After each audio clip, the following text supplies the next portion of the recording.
Hello and welcome back. Here are 3 SEO tips from me to you. Number 1. The newer your website is, the more patient you will need to be.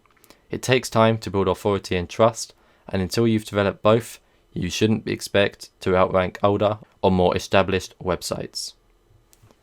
Number 2. Adapt to algorithm updates.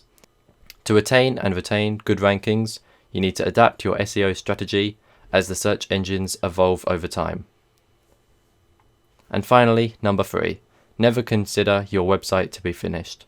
If you want your site to continue to rank higher, attract more visitors and more sales, then you should always be adding, improving, and creating more content. Thanks for watching, thanks for listening, and I'll see you in the next one. Goodbye.